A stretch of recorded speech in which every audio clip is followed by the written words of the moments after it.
Ya, Assalamualaikum warahmatullahi wabarakatuh. Kembali lagi bersama kami, kelompok 6 akan membahas terkait dengan mata kuliah filsafat pada ilmu manajemen.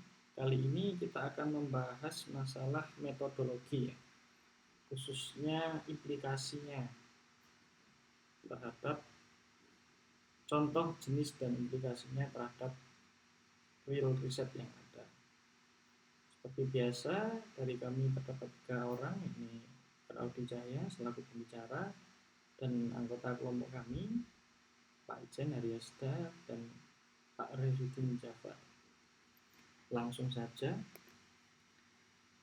Nah, yang pertama, sebelum kita lanjut pembahasan terkait jenis dan implikasinya, kita akan membahas terkait dengan overview metodologi. Nah, menurut Sommer dan Lewin pada tahun 2005, metodologi dapat didefinisikan sebagai kumpulan metode atau sebuah aturan yang digunakan untuk melakukan penelitian tertentu dan prinsip, teori, dan nilai yang mendasari pendekatan tertentu terhadap sebuah penelitian. Adapun definisi dari Walter terkait dengan metodologi dan definisi yang berbeda, metodologi adalah kerangka acuan penelitian yang dipengaruhi oleh paradigma di mana perspektif teoritis kita ditempatkan atau dikembangkan. Nah, berdasarkan kedua definisi tersebut yang telah kita baca, dapat kita simpulkan bahwa metodologi adalah sebuah cara yang kita lakukan, yang kita kalkulasi, yang akan kita proses berdasarkan tujuan dan teori sebelumnya. Jadi misal sebagai contoh, sebelum ada metodologi, kita harus membuat tujuan terlebih dahulu dalam penelitian. Setelah terdapat tujuan penelitian, kita harus membuat atau mengaplikasikan sebuah teori yang sudah ada. Nah, dengan adanya teori tersebut, ketika kita mempunyai tujuan, kita akan melakukan penelitian dengan menggunakan sebuah metode. Nah, di situ adalah letak metodologi dalam sebuah penelitian sosial yang berdasarkan dari filsafat. Kurang lebih seperti itu. Nah, pada pertemuan kali ini kita akan membahas terkait dengan 4 jenis metodologi yang umum dikenal oleh para akademisi, praktisi, dan masyarakat umumnya yang bergelut pada bidang filsafat, seperti itu. Yang pertama kita akan membahas terkait dengan metodologi positivis. Yang kedua adalah neopositivis. Yang ketiga adalah interpretivis. Dan yang keempat kita akan membahas metodologi berjenis postkolonialisme. Oke, kita lanjut pada jenis metode yang pertama, yakni adalah metodologi positivis. Menurut Giddens, pada tahun 1974, metodologi positivis cenderung membahas bagaimana positivisme diterapkan dalam ilmu sosial dan bagaimana metode positivistik mengejar pola dan hubungan kausal melalui pengumpulan data empiris yang dapat diukur. Nah, kita dapat mengetahui dan kita dapat garis bawahi bahwa terdapat kata pengumpulan data empiris di sini yang dapat diukur. Nah, jelas kita akan mengetahui bahwa positivis ini akan fokus terhadap metode yang kita ketahui sekarang yang umum digunakan pada penelitian sosial adalah kuantitatif. Jadi metodologi positivis ini berusaha untuk menjelaskan sebuah fenomena, sebuah peristiwa, sebuah gap dalam masyarakat, khususnya ilmu sosial, berdasarkan sebuah hubungan yang terdapat data empirisnya. Contoh, ketika kita berbicara dalam kasus manajemen keuangan sebagai contoh, erat kaitannya dengan tema behavioral finance atau perilaku keuangan, di mana hal itu adalah sebuah kasus pengambilan keputusan keuangan berdasarkan ilmu psikologi. Nah, dalam ilmu sosial atau sebagai lanjutannya adalah psikologi, banyak keputusan-keputusan atau pengukuran penelitian yang didasarkan pada data empiris. Misalkan sebagai contoh dalam variabel psikologi, misalnya, pengaruh overconfidence terhadap minat berinvestasi. Nah, overconfidence ini adalah sebuah fenomena sosial yang dapat diukur. Bagaimana mengukurnya? Ya, kita perlu mendapatkan sebuah data empiris seperti itu, menggunakan skala Likert sebagai contoh seperti itu. Nah, selanjutnya kita akan lanjut pada metodologi neopositivis. Menurut Thayer 2012 menyatakan bahwa pendekatan ini memahami bahwa beberapa aspek realitas sosial dapat lebih baik dipahami melalui data kuantitatif, sementara aspek lainnya memerlukan analisis kualitatif yang lebih mendalam.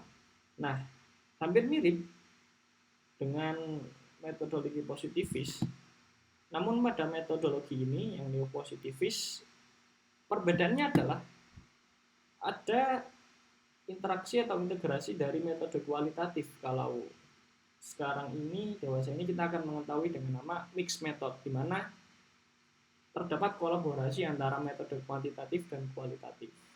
Di mana kualitatif ini akan digunakan untuk menganalisis secara mendalam dengan sampel yang lebih mengkerucut atau per individu.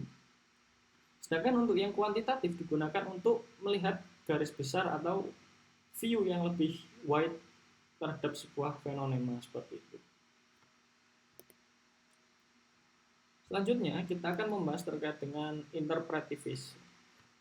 Metodologi interpretivis ini adalah suatu pendekatan penelitian yang berakar dalam filsafat interpretasi dan pemahaman terhadap fenomena sosial.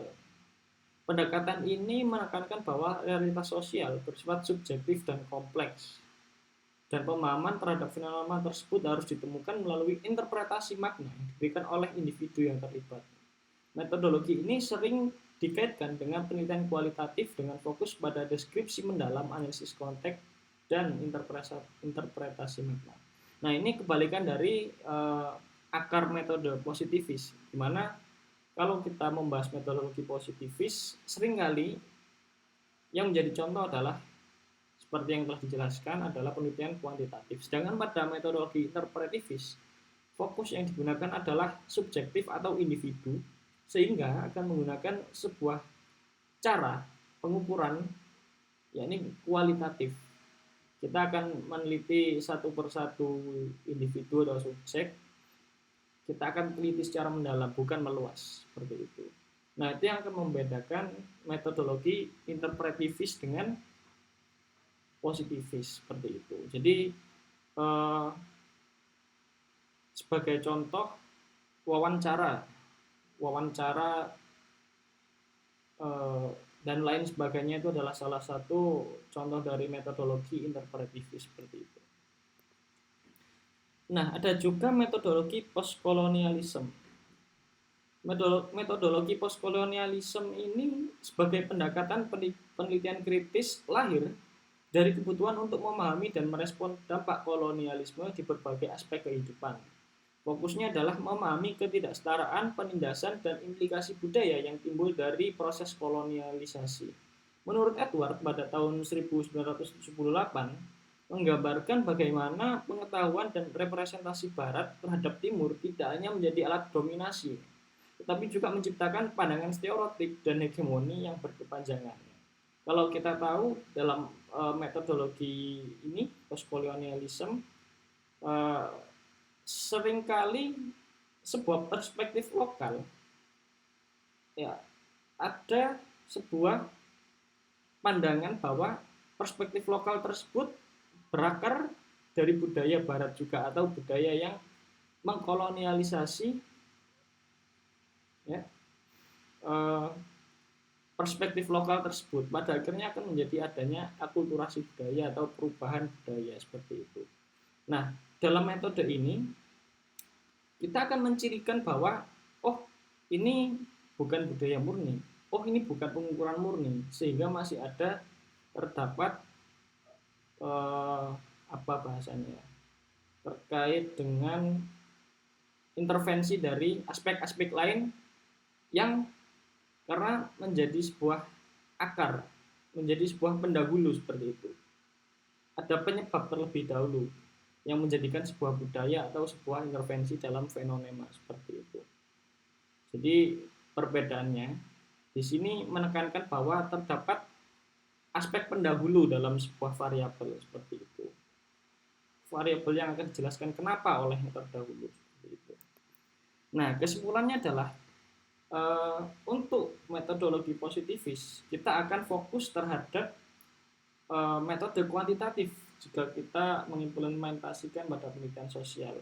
Ketika kita berbicara metodologi interpretivis, kita akan fokus terhadap penggunaan metode kualitatif karena pada metodologi interpretivis bersifat subjektif dan kompleks sehingga perlu mendalami satu persatu subjek yang ada. Nah, sedangkan untuk neopositivis metode tersebut menggabungkan keduanya dan dewasa ini kita akan mengenal mixed method. Jadi kita juga memiliki pandangan yang luas, tetapi di satu sisi kita juga mendapati pandangan yang secara mendalam seperti itu. Sedangkan pada metodologi postkolonialisme kita akan membahas mengapa sebuah variabel itu terbentuk dan pasti ada aspek-aspek terdahulu dan yang mempengaruhi, entah itu secara kuantitatif maupun kualitatif seperti itu. Khususnya pada perspektif lokal yang ada sehingga terdapat perbedaan hasil, kemungkinan terdapat perbedaan hasil di suatu objek dengan objek di tempat yang lain atau di lokasi yang lain. Mungkin sekian dan terima kasih presentasi dari kelompok 6 terkait dengan metodologi. Wassalamualaikum warahmatullahi wabarakatuh.